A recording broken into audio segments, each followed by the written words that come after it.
300 gram തൂക്കത്തിന് ജീവിതത്തിൽ എന്ത് വിലയുണ്ട്? സ്വപ്നത്തോളം വിലയുണ്ടെന്ന് പറയും സംസ്ഥാന സ്കൂൾ കായികമേളയിലെ പവർ ലിഫ്റ്റിംഗ് മത്സരാർത്ഥി അഭിനന്ദ്. 15 മിനിറ്റ് സമയം കൊണ്ടാണ് 300 ഗ്രാം ശരീരഭാരം കുറച്ച് അഭിനന്ദ് കളത്തിലിറങ്ങിയത്.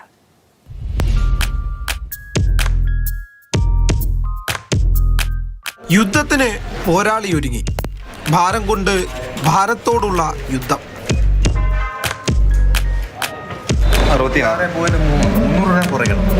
300 ഗ്രാം കൂടുതൽ. ഇനിയാണ് പോര്.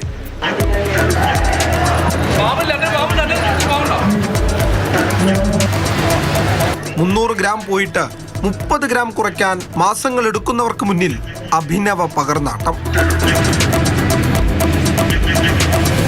നമ്മൾ വെയിറ്റ് കുറക്കാൻ വേണ്ടിയിട്ട് നമ്മൾ ചെയ്യുന്നത് പറഞ്ഞാൽ പാമ്പ് മേത്ത് എന്നിട്ട് ഓടിക്കും, പിന്നെ ബബ്ലൊക്കെ ചമക്കി തുപ്പിക്കും, അങ്ങനത്തെ സംഭവങ്ങളൊക്കെ ചെയ്യല് കുറച്ച് നല്ല എഫർട്ടാണ്. 100 ഗ്രാം കുറയ്ക്കാൻ വേണ്ടി. കൂട്ടാൻ വലിയ പ്രയാസമില്ല, പക്ഷെ വെള്ളം കുടിച്ചാൽ മതി. പക്ഷെ കുറക്കാൻ ഭയങ്കര പ്രയാസമാണ്.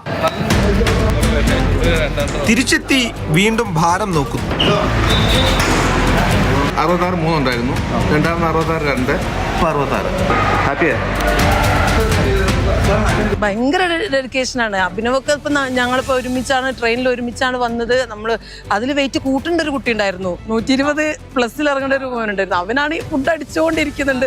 അപ്പോൾ അവൻ്റെ ഭാഗത്തേക്കൊന്നും ഞങ്ങൾ ഇവനെ ഈ കുട്ടീനെ വരുത്താതെ അവൻ ഫുഡ് കഴിക്കട്ടെ, നിങ്ങളാരും മൈൻഡ് ചെയ്യേണ്ടാവും, കാരണം അവൻ 5 കിലോ കൂട്ടണം, ഇവനാണെങ്കിൽ 300 ഗ്രാം കുറയ്ക്കണം.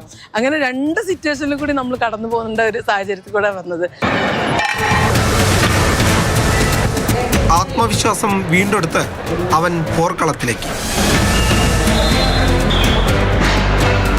അപ്പോൾ വിചാരിച്ച് ഇറങ്ങാൻ പറ്റില്ല വിചാരിച്ച്, പിന്നെ കോച്ചസിന് ഹെൽപ്പ് ഉണ്ട്, 300 ഗ്രാം കുറച്ച് ഇറങ്ങി.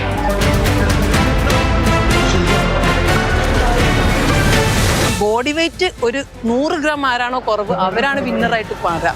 അപ്പം നമ്മൾ ക്രൂഷ്യൽ ടൈമാണ് ആ ലാസ്റ്റ് ഡെഡ് ലിഫ്റ്റ് എന്ന് പറഞ്ഞാൽ ആ ടൈമിൽ നമ്മൾ ക്രൂഷ്യലായിട്ട് നമ്മളെല്ലാവരും മൈൻഡ് അങ്ങനെ അത്രയും കണിശമായിട്ട് കൊടുത്താൽ മാത്രമേ നമുക്കൊരു വിജയിനെ പ്രഖ്യാപിക്കൂ.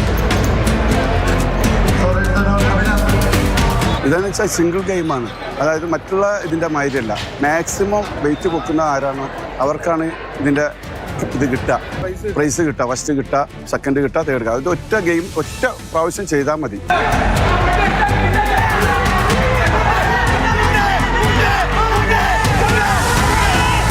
അവർ ഇങ്ങനെ ചെയ്യുന്ന കാണുമ്പോൾ ഒരു വിഷമം തോന്നുന്നുണ്ട്. എന്നൊരു പറഞ്ഞ കാര്യമില്ല, ആ വിഷമം വരെ മുമ്പിൽ കാട്ടിയിട്ടുണ്ടെങ്കിൽ ഒരിക്കൽ മുന്നോട്ട് പോകാൻ കഴിയില്ല.